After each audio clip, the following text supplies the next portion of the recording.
You're watching Badass Ladyfolk. I'm your host, Christine Stoddard. And this episode, I'm so excited to welcome Briana Bartenieff. Hi! Hi! Welcome. How are you? Thank you so much. I'm good. How are you? I am alive and kicking. That's what matters. That's what matters. So you must be recovering from another fantastic festival and season at Theater for the New City. Yes. We just wrapped up Street Theater, which is Crystal Field's baby, as I would like to call it. She's been doing it since the 70s, since the theater started. She writes a show basically in 2 weeks and a whole musical with a 50-member company. And she does 13 shows over the 5 boroughs for free in underserved neighborhoods. And I've been in it as an actor since I was 3. But I've been ADing it since the pandemic, because old people don't know how to use a computer so well. So I just accidentally stumbled into it. So that was like the big thing that just got over. And then now we're working on Halloween. So our annual Halloween festival ball. The theater actually helped create the big, Halloween parade that's downtown with all the puppets and stuff. And so this is our own little homage, I guess, to it as well. So, and I have a piece of mine for the first time for the Halloween there, so that's going to be really exciting. So for viewers who don't know, what is Theater for the New City? Who is Crystal Field? What is your relationship to all of this? Yeah. Okay, so Crystal Field is my grandmother on my father's side. Theater for the New City is an off-Broadway theater. It doesn't mean you're just far from 42nd Street. It's actually the seat count, which I didn't know. Most people don't. It's a very avant-garde, I would say, very unknown writers, emerging writers. That's really what the theater specifies in, especially writers that may not come from big budgets or a lot of background. A lot of them are just starting out for the first time. And so the theater kind of takes that and just cultivates it into a whole production. They give them the space for no rental charge, which usually most theaters don't do. They have free access to props, costumes, whatever you want, and lighting designers, set designers, whatever. So it's basically just we're here to help. That's what Theater for the New City really is. And we do 30 to 40 productions a year, which is also very unusual for off-Broadway. Yeah, that's intense. It's a lot. We have 4 theaters in the building, so it's everything's going on all the same time and all different genres and all different things, so it's a lot to be on top of, but it's good because you always feel the audience there, which is so vibrant and different because it's the Lower East Side neighborhood, which is crazy amongst itself, but it's so much better than the emptiness of quiet theater with nice wooden floors and wine and all that. But it's just anyone can go in because we have affordable tickets. It's $18 usually a ticket, which is cheaper than a movie theater ticket. So it's for the average person, which is the average person should be able to have accessibility to the arts, and that's really what the theater's mission is. Yeah. All of that's amazing. Huge fan. Yeah. What is it like to act when you're 3 years old? Terrifying, but it was actually the better option. So my parents didn't really believe in daycare. It was just we're all at the theater anyway. So just sit down this milk cart and watch, and I can look at you from the stage, so I know no one kidnapped you or nothing. Basically, the street theater is a little political, so they had masks of George Bush and Dick Cheney that were handmade, and I was terrified of them, as one is. And they were on stage, but my grandmother was also going on, and they were coming off, and so I was I don't want to be backstage when they're backstage with me, and I don't know what to do, and so I was freaking out, and I had this green little teddy bear, and my grandmother was you either come on the stage with me where they won't be, or you either stay back here where they're going to be. And I just grabbed her hand and just walked on stage. And that was it. Oh. Yeah. That was it. So. What were some of the other productions you worked on as a kid? Well, street theater was the biggest one because, I had school, so that was really the biggest time. There's this one show I was in called Catcher in the Rye, and that was the first time I ever wrote anything. I had to write a monologue about borrowing, which I really was like, borrowing is really stealing and that was really cynical for an 8-year-old. I don't know why. So that was another thing. Christmas Carol. I was Tiny Tim, so I had to braid my hair. Oh God, it was awful. And I had crutches, and I had super long hair, and I had 45,000 bobby pins in my hair.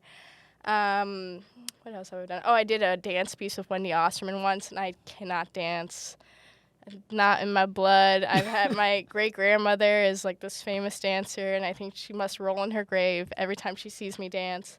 But, stuff like that. I've kind of pushed back from the acting scene once I started going to college and went more into the playwriting, directing thing, because that's really where I'm most comfortable and happy in. But, I always step in for, understudy or whatever if I have to for street theater or whatever.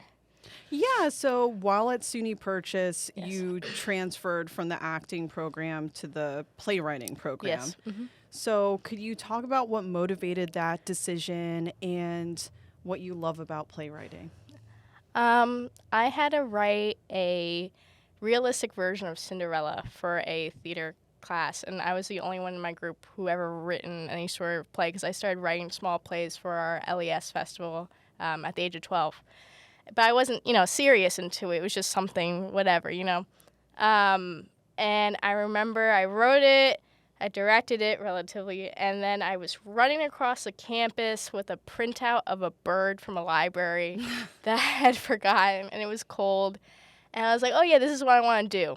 This is it. I always knew I wanted to tell a story in my life. That was my purpose. But, creating something that is from my own words to then make something out of it, this is it. This is what I want to do. So then I started looking into transferring, and then, the pandemic happened. Fun times. Yeah, good times. So I basically did, 2 years of the program in 1 year because I also was on scholarship. So, I couldn't stay an extra year anyways. And, yeah, it's playwriting and screenwriting technically, but I specified in playwriting. There was only 3 of us who specialized in playwriting. Whoa. Yeah, which is really weird because there's 60 of them, and I was just like, what? But yeah, screenwriting makes the money, so I get it. Yeah, and what I love about playwriting, I like how natural it is. Screenwriting is very blocky to me. You have to be exact. But there's a magic, as you feel it as an actor, or director, and as a writer, you have to feel that fluidity, that humanness that you can't really get in a film or a book or anything. It's the actor, the writer, whoever gives, and then the audience gives right back. Mm-hmm. It's very give and take, give and take. I need you as as an audience member to listen to this story because maybe it will it will change the way you think about whatever I want you to, whatever topic I'm talking about. And you need, an escape from something. You need something to relate to. You need something to, better your life in a way, unless the play is really bad. But even then, you could still take away something from a bad play. So it's very mutual. It's very community building. It's very alive. And I know I said that earlier about the lobbies, but it's very alive, and it's so exciting when you're in that audience as someone who wrote it or directed something, and you hear the audience reacting to these voices you wrote on the Metro North 3 years ago, and now it's in front of you. It's crazy. It's such an honor. So that's really why I love theater and playwriting, because it's just so right there and right now, Yeah. I'm actually working on a character profile of your grandmother right now. I'm making a video about her for Columbia Journalism School. And during my interview with her, she talked about how human connection is fading from our society. Yeah. And a few moments ago, when you were saying you were one of only 3 playwriting students in your major, it made me think about how many young people are not interested in live theater anymore. Yeah. Could you talk about trends that you've noticed working at a theater, growing up in a theater, being in classrooms for theater? Yeah. Definitely. I've never really been in any sort of formal theater training until I went to college. It was all what I learned at the theater. It was just every day for me. But I can say there were definitely less theater classes offered. There were a lot more screenwriting classes offered. And there were great teachers, great programs, but that's not what I wanted to do. And so I went into musical, not because I wanted to write any, but just because that was all that was there. And then I ended up falling in love with it. So that now I got the bug for that, like any other theater kid. And that's a whole other topic, being a theater kid. I hated theater kids growing up. I really did. Why? Because I thought they were so obnoxious. and I still do. I think they're very obnoxious. And I've always been like, don't call me a theater kid. Like, don't call me that. And then in my head, I was like, oh, I'm a playwright. So that means I'm giving more to these theater kids. Like, oh, God, like I'm cursed. Because it's very superficial to me. And I've never understood, you love your Hamilton. You love, all these big plays. Where do you think these plays come from? If they're not an adaptation from, like, Disney or the Mean Girls, I mean, they're great plays. Don't get me wrong. Like, listen to Mean Girls soundtrack all the time. But they're not real actual theater pieces that were only meant to be theater pieces. And if they are, like Oh Mary on, or like even the smaller ones, I can't even list them to you because there's so little. If you look on Broadway, most of it's adaptations from these big companies that have huge budgets, and that's a whole other problem because these people who don't have backings up from Fox, Disney, whatever, they just don't have the money.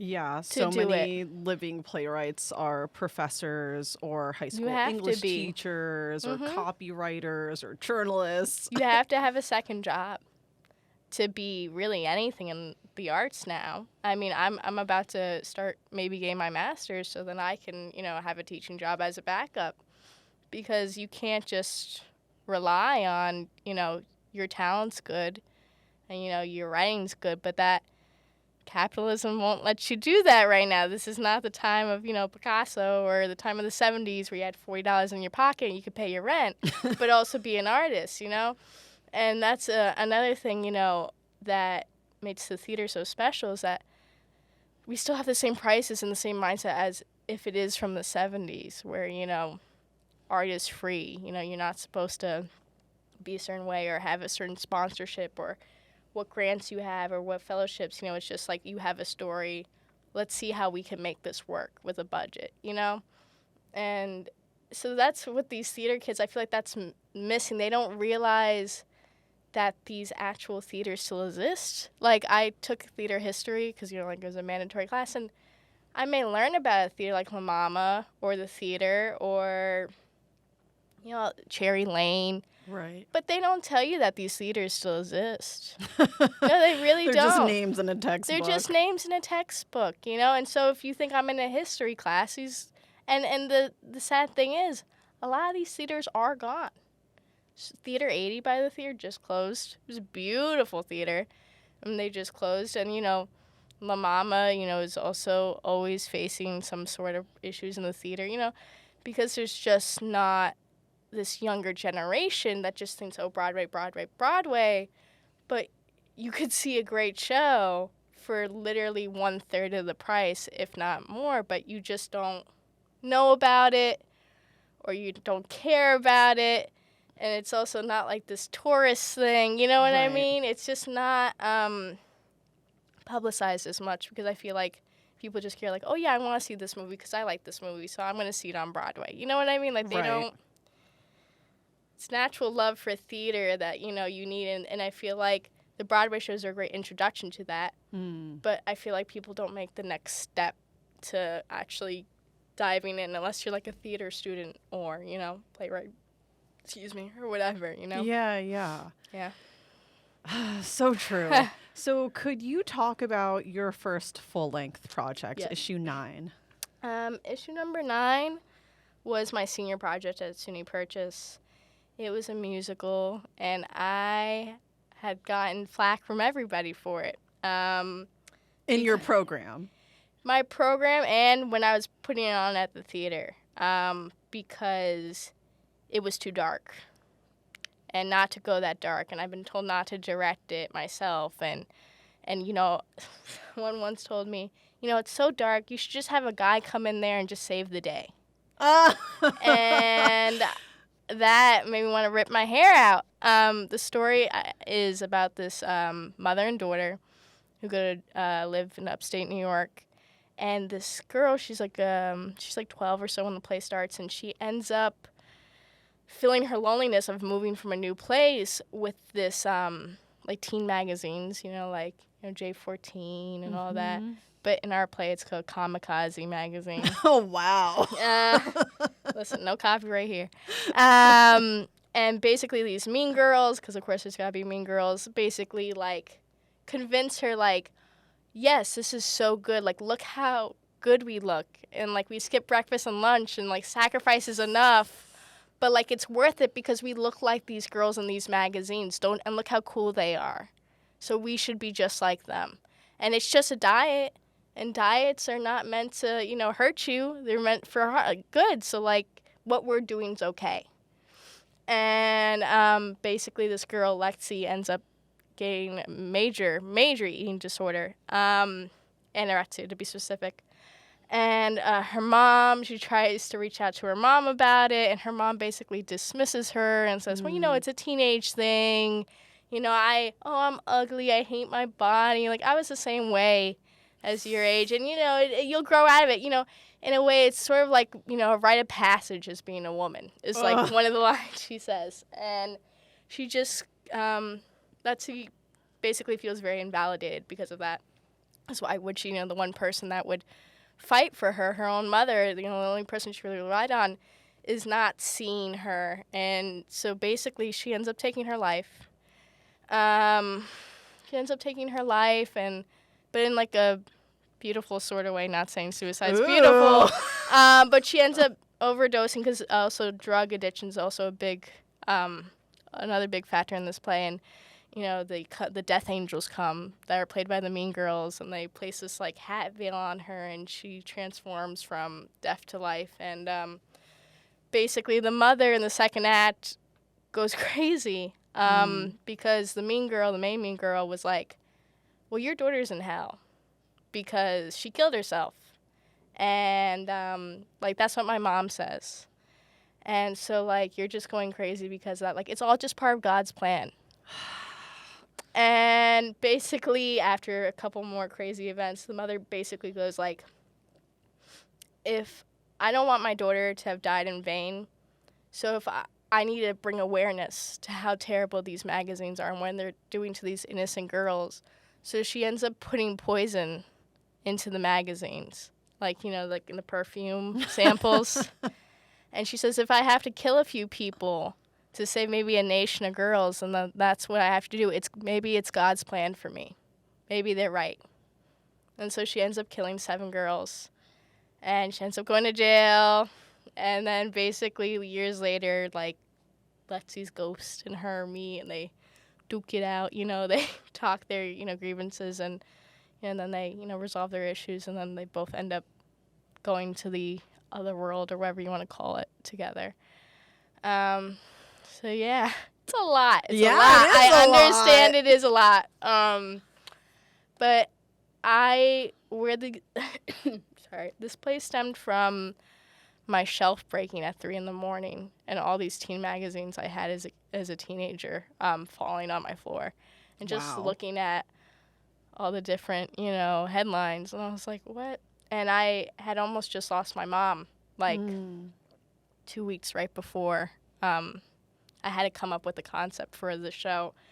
And so I was dealing with a lot of grieving while still alive, while people are still alive, anger at my mom, and just, a lot of grief. And then my grandfather passed while I was trying to come up with this, write the actual draft of the play. And my cat, like my childhood cat, died as well. So, like, I really felt like I lost a child there. And so what a period in your life. Yeah, it was horrible. I'm it was so horrible. sorry. Thank you. But like, look what came out of it, though. You know what I mean? No, like Art. yeah, no, literally though, because honestly, like, I've had issues with eating disorders in high school. Like this Letsy character is mainly based after my middle school, high school experiences, not only my own but people I've known and family members, yada yada. And so like, it was such a hard play for me to write because there was so much of my own traumas that I did not realize or accept, that I had to go back and look at through poetry and stuff I wrote when I was a teenager to then, put this play out. And a lot of therapy sessions. Shout out Kayla, my therapist. She saw the show twice. Whoa. Yeah, God bless her. I kept saying, like, why am I doing this? Like, why am I doing this? Like, this is so much stress. This is messing me up mentally to write this show. Like, why am I doing this? And I was just like, because there might be one person in that audience who could relate to this story.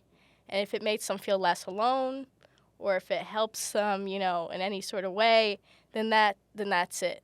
Because as a kid, I felt so alone, But then I went to college and realized this is the standard. You know what I mean? This is the standard for women. And so maybe this can show that. You know what I mean? Yeah. Why do you think eating disorders are so misunderstood and often dismissed? Because it's very normal in womanhood. Like I said, it's a rite of passage as a woman. Yeah. And also another thing is, like, the mom had an eating disorder. So it's normalized to her because of, like, society and society's norms. And, you tried that new diet bar? Oh, it's so good. It's just not... all 10 calories all of it. 10 calories of it. And it's just so normally spoken about. Like, it's not an issue at all. It's just everyday talk for women. I